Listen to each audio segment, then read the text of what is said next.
Buenos días, hermanos, hermanas y todos aquellos que nos miran a través de las redes sociales. Sean todos ustedes bienvenidos. Soy el pastor y evangelista Pedro Delgado y vamos a continuar con los estudios parafraseando el Nuevo Testamento.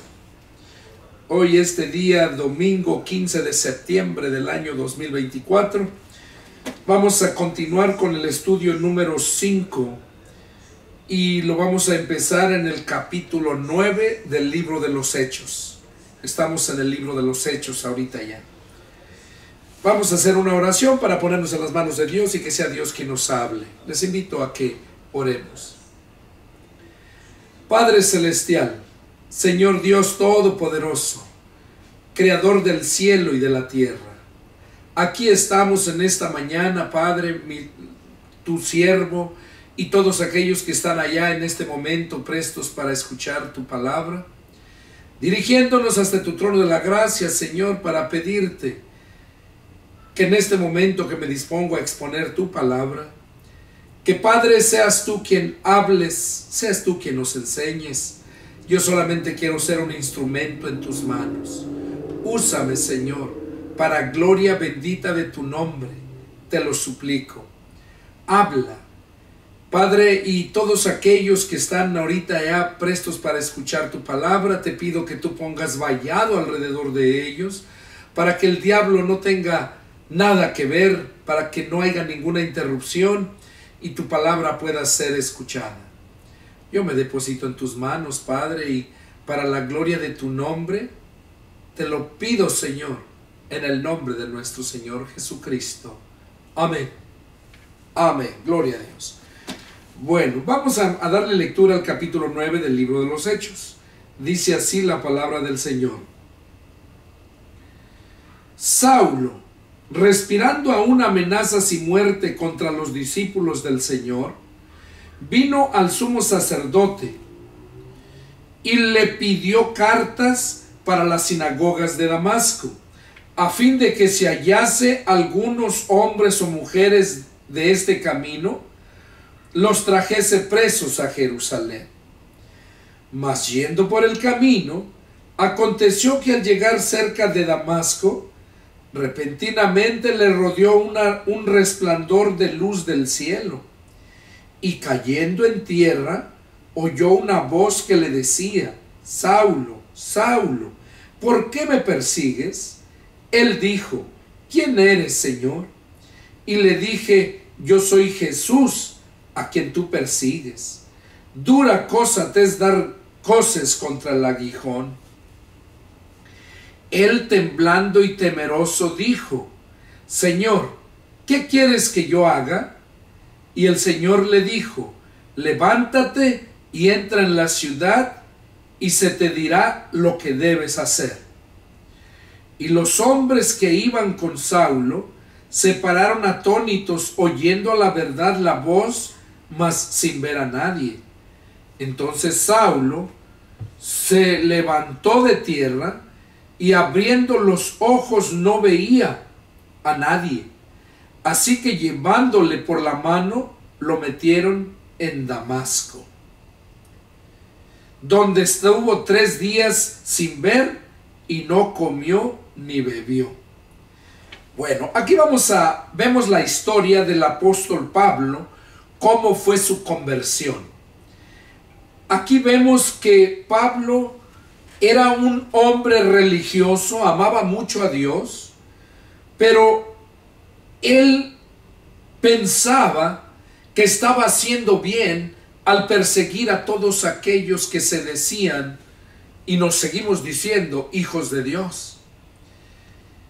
Pablo se propuso acabar con todos. Recordemos la lectura anterior del estudio anterior, como dice que entraba casa por casa y arrastraba a hombres y mujeres y los llevaba presos a la cárcel. Entonces, aquí Pablo ya había conseguido cartas para ir a Damasco, porque ahí en Damasco había un grupo de cristianos, una iglesia, que se reunían a escondidas para que no los descubrieran. Y dice que Pablo pidió cartas Dice aquí en el verso 1, respirando aún amenazas y muerte contra los discípulos del Señor. Oiga lo que se había propuesto.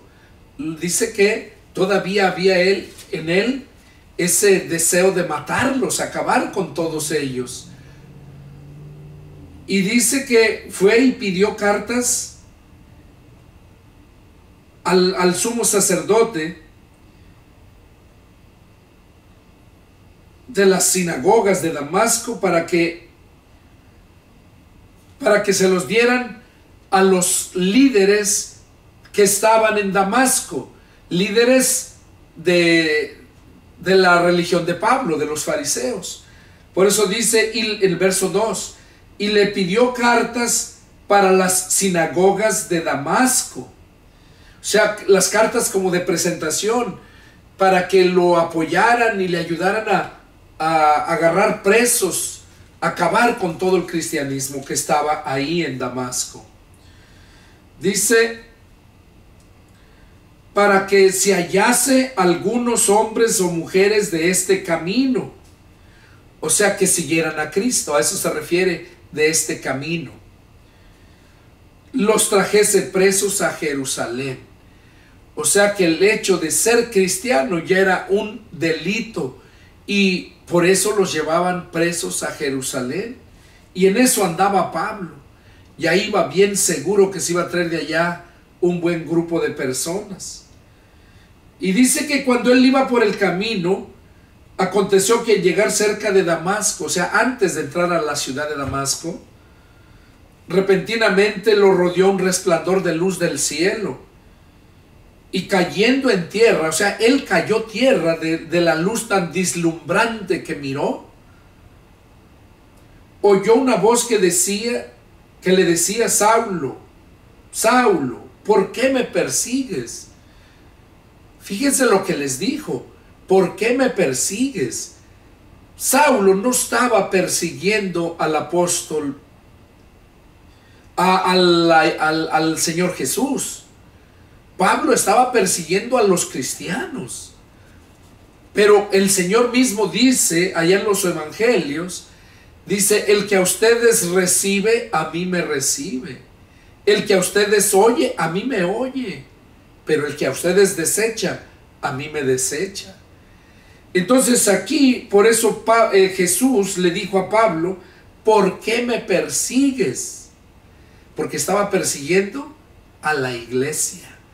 Y recordemos que la iglesia es el cuerpo de Cristo. Cristo es la cabeza de la iglesia. Y por eso le dijo, ¿por qué me persigues? Pablo dice, ¿quién eres, Señor? Y le dijo, yo soy Jesús a quien tú persigues. Oiga, ahí se manifestó el Señor diciéndole, yo soy Jesús al que tú persigues. Dura cosa te es dar coces contra el aguijón. O sea, dura cosa te es dar coces, o sea, golpes contra el aguijón, contra algo puntiagudo. Es lo que estás haciendo tú, dándole golpes a algo que te vas a dañar tú mismo.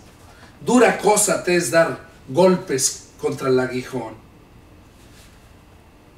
Él, dice que Pablo, temblando, óigalo, temblando y temeroso, o sea, tenía temor de lo que estaba pasando, dijo, Señor, ¿qué quieres que yo haga?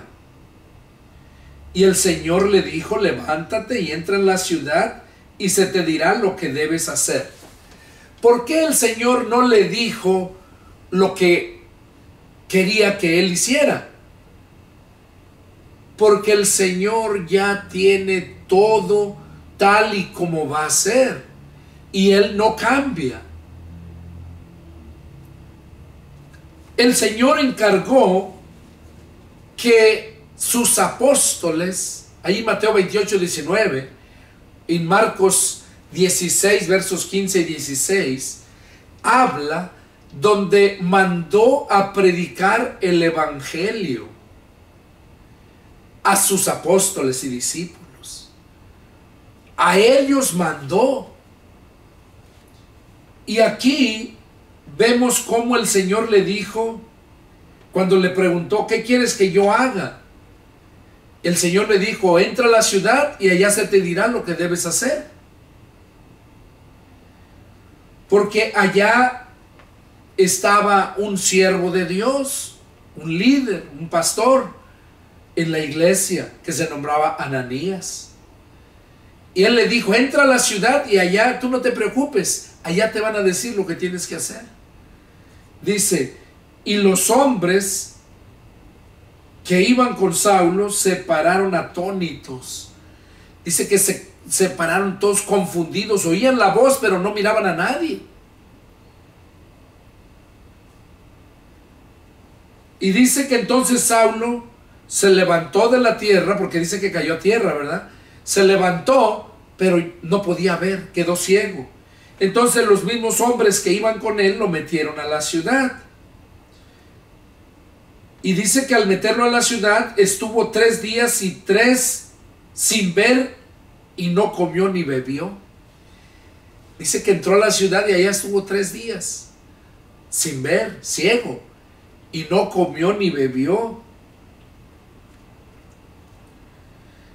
Había entonces en Damasco un discípulo llamado Ananías, o sea, el líder del grupo, de la iglesia, a quien el Señor dijo en visión, Ananías, y él respondió, heme aquí, Señor.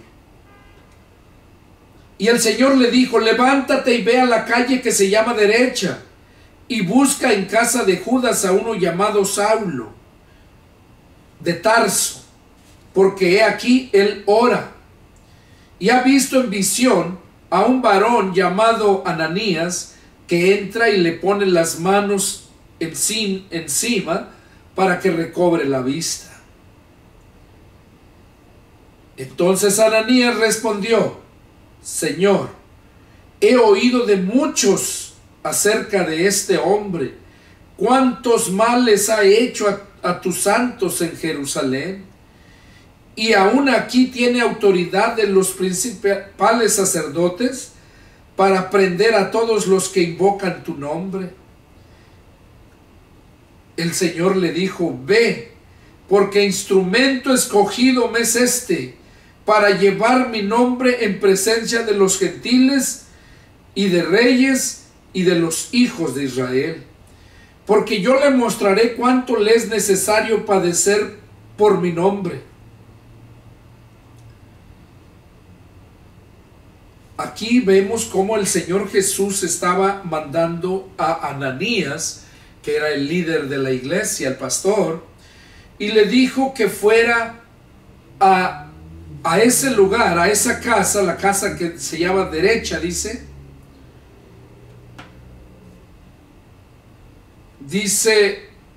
entra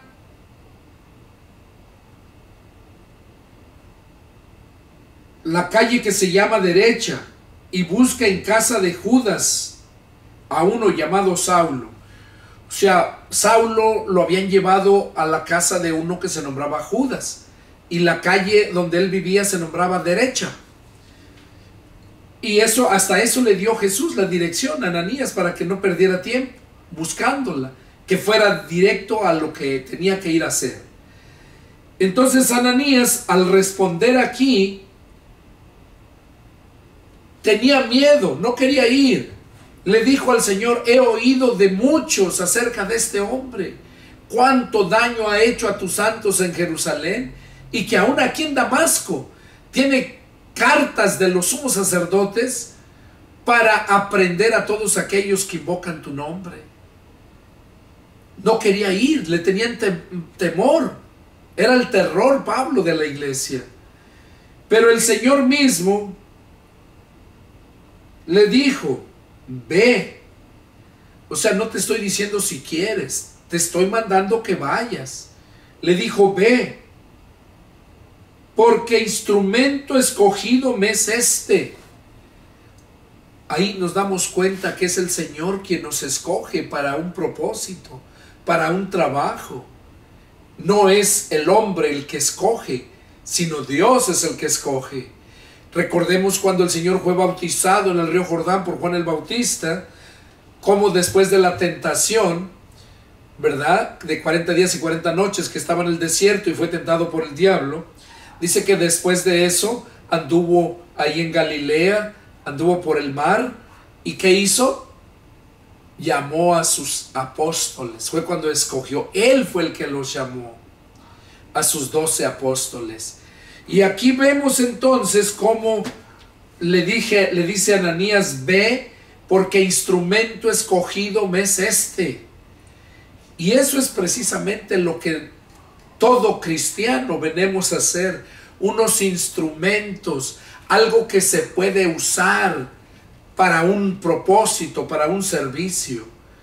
Y el Señor estaba escogiendo a Saulo como un instrumento para un servicio, para predicar el evangelio, dice, para llevar mi nombre en presencia de los gentiles y de reyes y de los hijos de Israel.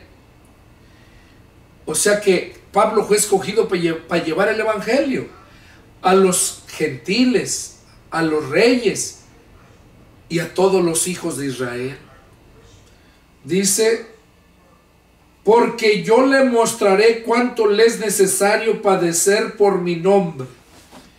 O sea, así que Saulo había hecho mucho daño y el Señor dice: ahora él va a saber lo que es necesario padecer por mi nombre.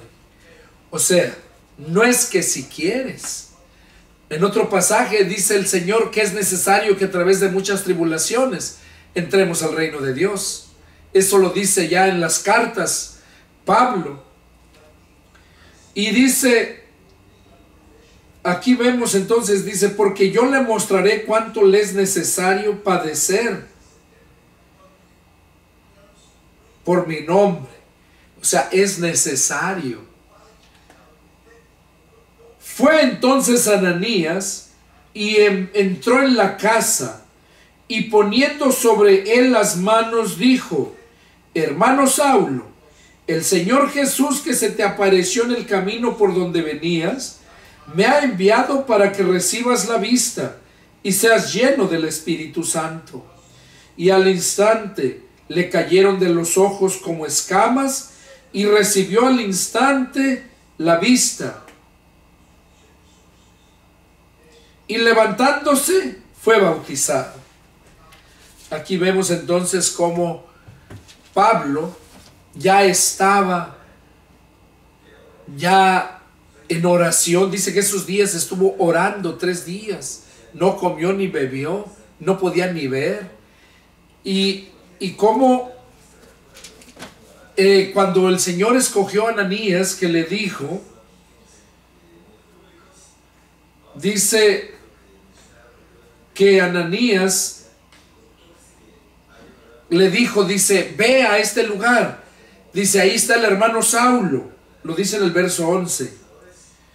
Levántate, ve a la calle que se llama derecha y busca en casa de Simón a uno llamado Saulo de Tarso, porque aquí él ora. O sea, estaba orando. Pero miren lo que dice en el verso 12. Y ha visto en visión a un varón llamado Ananías, que entra y le pone las manos encima para que recobre la vista. O sea, el Señor ya le había dado en visión a Pablo cuando él estaba orando, que iba a llegar ahí ante él un hombre de nombre Ananías, y que iba a poner sus manos sobre él y él iba a recobrar la vista.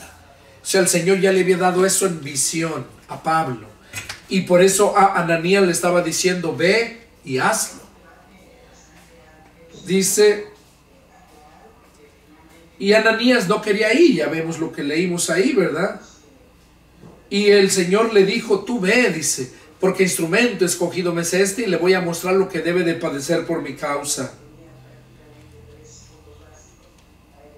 Entonces dice que Ananías fue y hizo como el Señor le había mandado. Dice, y recobró la vista.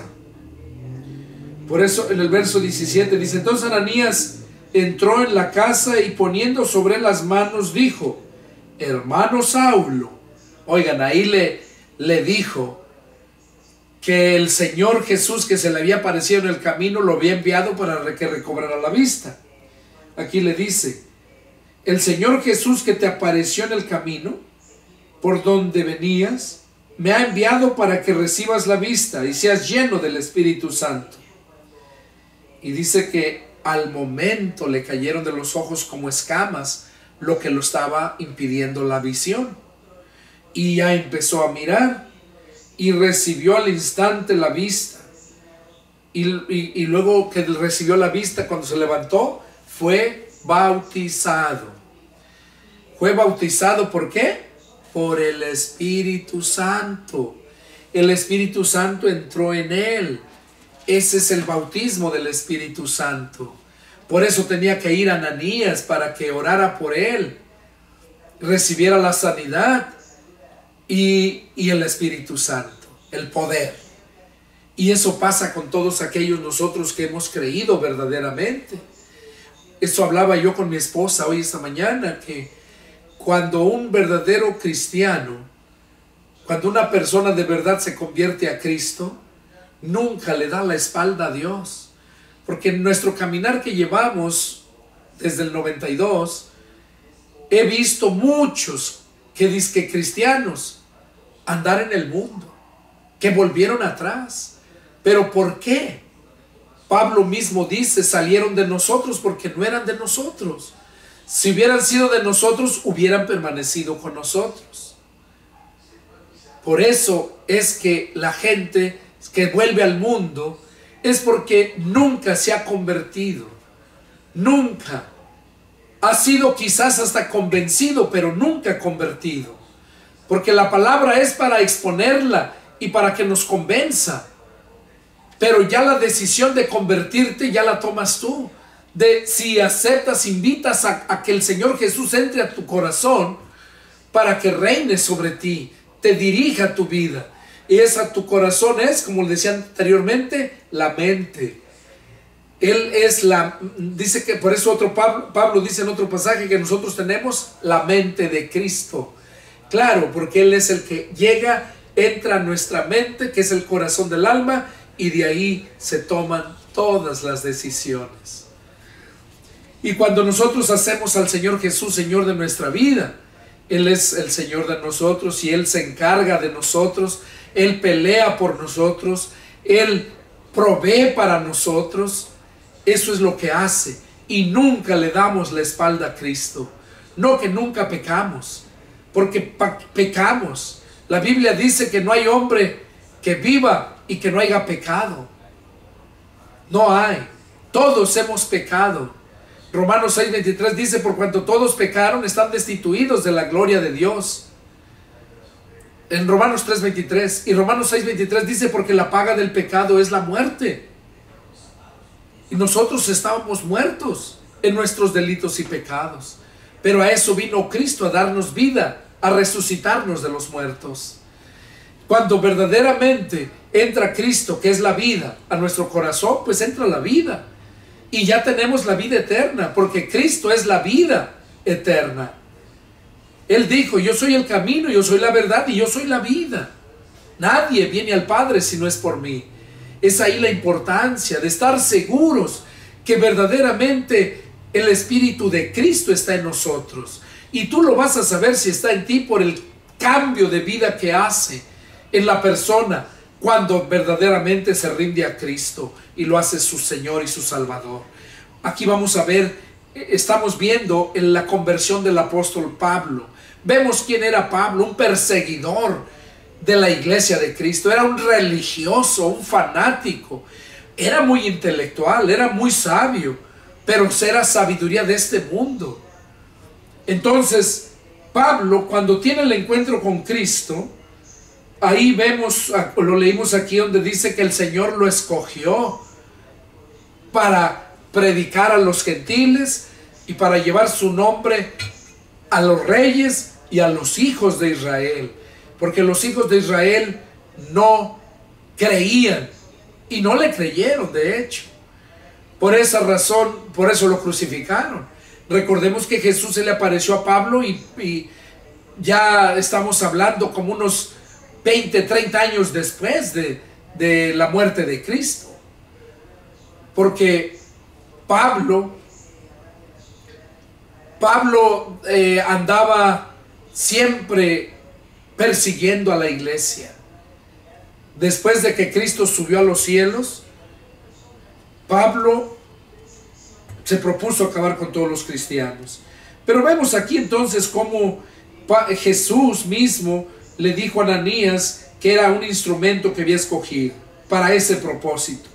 Y vemos cómo fue Ananías y hizo lo que el Señor Jesús le había dicho.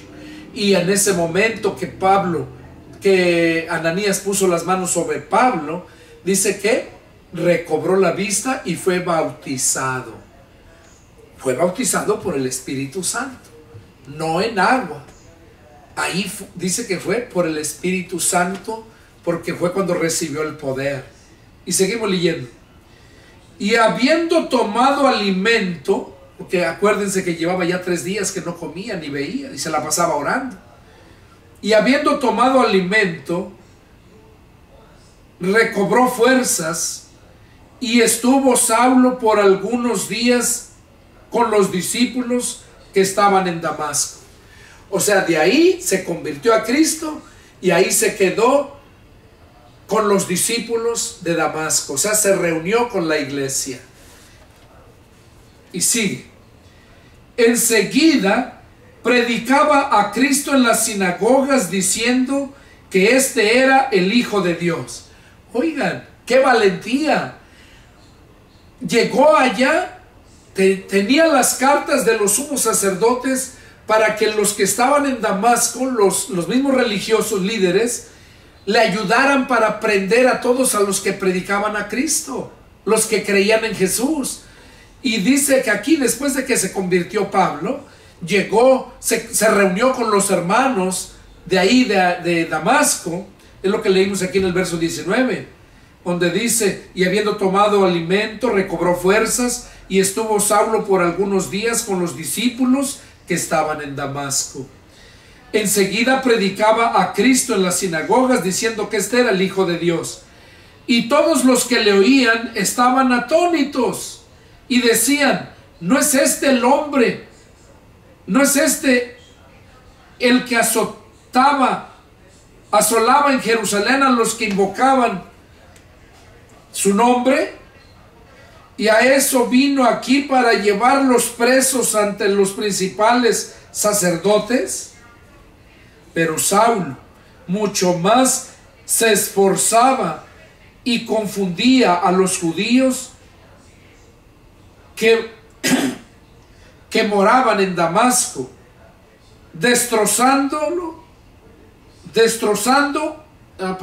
demostrando que Jesús era el Cristo. Dice que Pablo se esforzaba aún más, demostrando que Jesús era el Cristo. Pero todos aquellos religiosos fariseos de su religión de Pablo se quedaron atónitos, confundidos. Decían: pues si este era el que asolaba la iglesia allá en Jerusalén, ¿cómo es que ahora aquí vino para llevarlos presos y ahora él mismo anda con ellos predicando? Dice: y Pablo se esforzaba más para convencerlos. Pasados muchos días, los judíos resolvieron en consejo matarle. Oiga, dice que pasaron muchos días que se quedó Pablo ahí con los hermanos, con Ananías y los hermanos. Los judíos resolvieron en consejo matarle, pero sus amenazas llegaron a conocimiento de Saulo. O sea, llegó a saber Saulo que querían matarlo. Y ellos guardaban las puertas de día y de noche para matarle.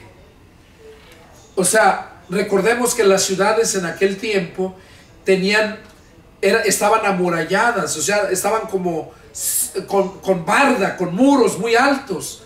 Y nada más había 2 puertas, que era el portón donde entraban los animales con carga y la puerta por donde entraba la gente.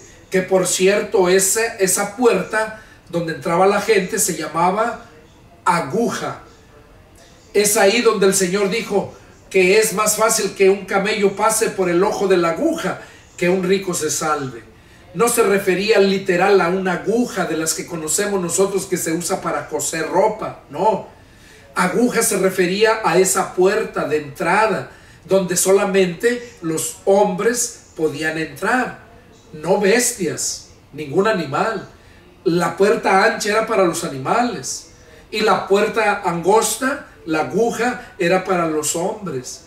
Y qué ironía, fíjense, la enseñanza me vino a la mente ahorita, donde Jesús mismo dijo: ancho y espacioso es el camino que conduce a la destrucción, y muchos los que entran por ese camino. Ancha y espaciosa es la puerta que conduce a la destrucción, pero estrecha es la puerta y angosta la senda que conduce a la vida eterna, y pocos los que la encuentran. Pues por esa aguja, por esas es donde entran los hombres. Por ahí no entran animales. Por esa puerta que es Cristo, por ahí entran los hombres transformados de verdad por el poder del Espíritu Santo. No entran las bestias, los hombres que actúan como bestias, como animales irracionales, dice la palabra. Entonces, ahí mismo nos enseña esto que les acabo de mencionar, que la puerta estrecha es la aguja y representa a Cristo.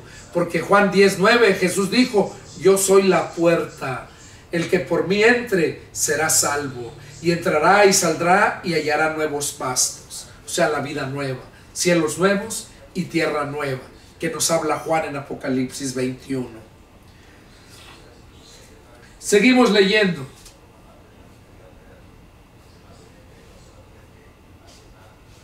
Dice: pasados muchos días los judíos resolvieron en consejo matarle, pero sus amenazas llegaron a oídos de Saulo, y ellos guardaban la puerta de día y de noche para matarle. O sea, cuidaban la puerta por donde tenía que salir.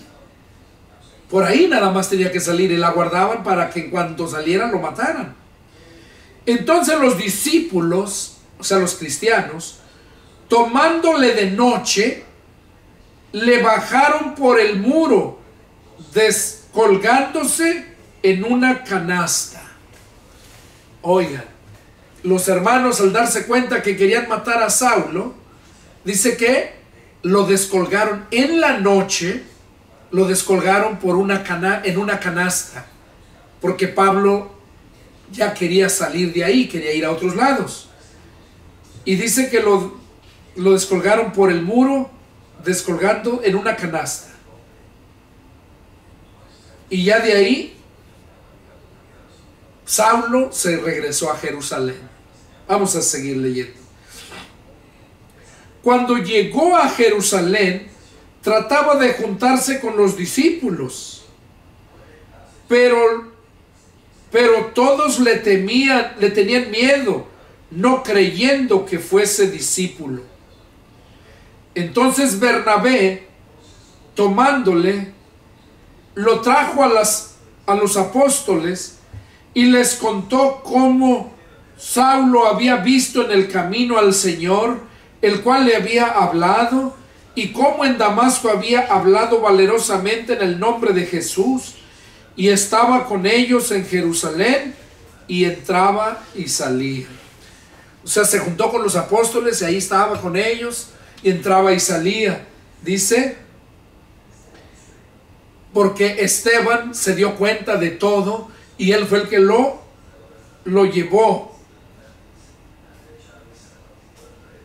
Bernabé, perdón, no Esteban. Entonces Bernabé era un siervo de Dios también.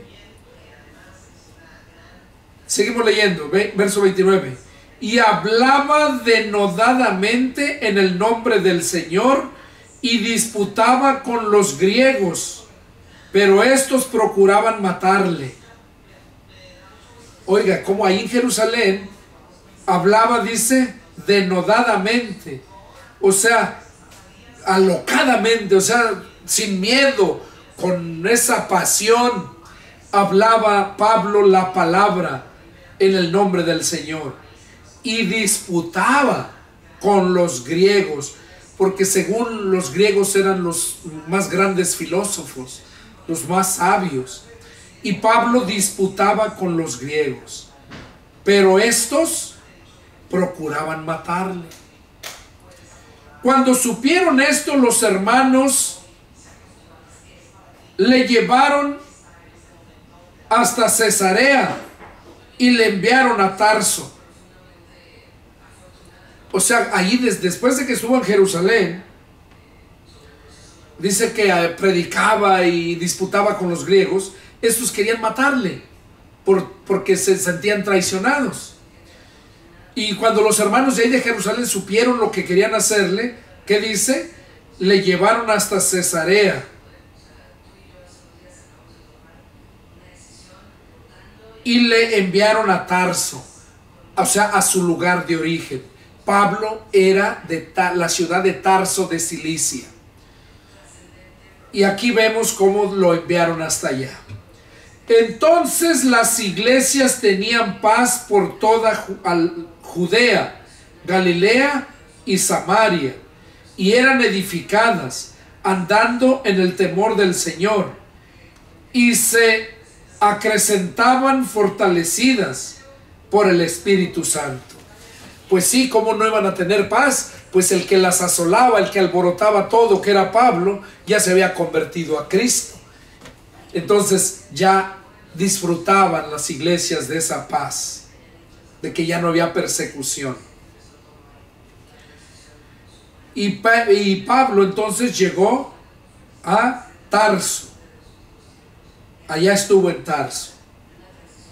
Seguimos leyendo. Aconteció que Pedro, visitando a todos, vino también a los santos que habitaban en Lida. Aquí ya está hablando ya del apóstol Pedro. Pablo se quedó allá en Damasco predicando. Y Pedro andaba visitando a todos, a las iglesias que estaban en diferentes lugares. Y dice que fue a los santos que estaban en Lida, a una iglesia que estaba en la ciudad de Lida. Y halló allí a uno que se llamaba Eneas, que hacía 8 años que estaba en cama, pues era paralítico. Y le dijo Pedro: Eneas, Jesucristo te sana, levántate y haz tu cama.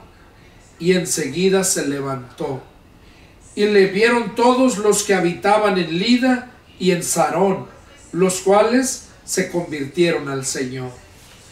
Ahí vemos que Pedro sanó a este Eneas, que tenía 8 años de enfermo y era paralítico, y dice que estaba en cama. Y al mirarlo Pedro, le dijo Pedro a Eneas, le dijo: Eneas, el Señor Jesús te sana, levántate y haz tu cama. O sea, levántala. Y vemos la sanidad. ¿Y qué ganó con eso? Que todos los de Lida, que se dieron cuenta de todo, que fue muy notorio, se convirtieron a Cristo. Seguimos leyendo. Había entonces en Jope una discípula llamada Tabita,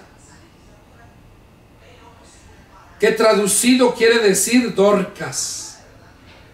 Esta abundaba en buenas obras y en limosnas que hacía y aconteció que en aquellos días enfermó y murió. Dorcas o Tabita, que estaba en Lida, ahí en Jope, dice que era una discípula llamada Tabita, era una discípula, y dice que esta abundaba en buenas obras y en limosnas. Era muy buena gente, era un tipo Cornelio. Dice: y aconteció que en aquellos días se enfermó y murió. O sea, murió esta mujer. Después de lavada la pusieron en una sala. O sea, después de que la prepararon, ya que había muerto, la prepararon, la lavaron, dice, la pusieron en una sala. Y como Lida estaba cerca de Jope, los discípulos, oyendo que Pedro estaba allí, le enviaron 2 hombres a rogarle: no tardes en venir a nosotros. Levantándose entonces Pedro fue con ellos, y cuando llegó, le llevaron a la sala donde la rodearon todas las viudas, llorando y mostrando las túnicas y los vestidos que Dorcas hacía cuando estaba con ellas. Era una mujer muy amada, muy buena gente, y había muchas que se reunieron ahí para velarla, para estar con ella, acompañando en el funeral, ¿verdad? Y como se dieron cuenta que ahí en Lida estaba Pedro, y no estaba muy lejos de la ciudad de Jope, dice que fueron a ver a Pedro para que fuera para allá. Y llegó Pedro y los encontró ahí. Verso 40. Entonces, sacando a todos, Pedro se puso de rodillas y oró. Y volviéndose al cuerpo dijo: Tabita, levántate. Y ella abrió los ojos y al ver a Pedro se incorporó. Y él, dándole la mano, la levantó. Entonces, llamando a los santos y a las viudas, la presentó viva. Qué bonito el testimonio de Pedro, ¿verdad? Cómo llegó y oró al Señor, y como estaba el poder en él, ¿qué dice? La resucitó. Esto fue notorio en todo Jope. O sea, todo Jope se dieron cuenta de lo que había hecho Pedro con esta mujer llamada Tabita. Y muchos creyeron en el Señor. Y aconteció que se quedó muchos días en Jope, en casa de un cierto Simón, curtidor. O sea, Pedro se quedó ahí en Jope con uno que se nombraba Simón y era curtidor. Ahí se quedó, se hospedó ahí. Y hubo muchas conversiones en Jope por el milagro que había hecho Pedro con Tabita, o sea, Dorcas, que es lo mismo. Y vamos a ver qué más siguió. Bueno, aquí en el capítulo 10 continúa con la conversión de Pedro y Cornelio. Está muy largo, abarca todo el capítulo 10. Vamos a dejar aquí el estudio número 5, el estudio número 6, perdón, y vamos a continuar. Vamos a continuar en el siguiente para que nos gocemos bien con esta escritura, ¿verdad? Vamos a dejarlo aquí. Yo les pido que pongan atención a la lectura y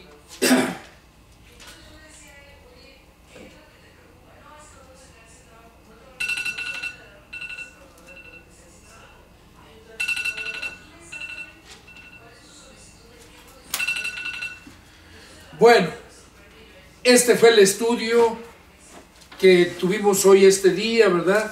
El estudio número 6.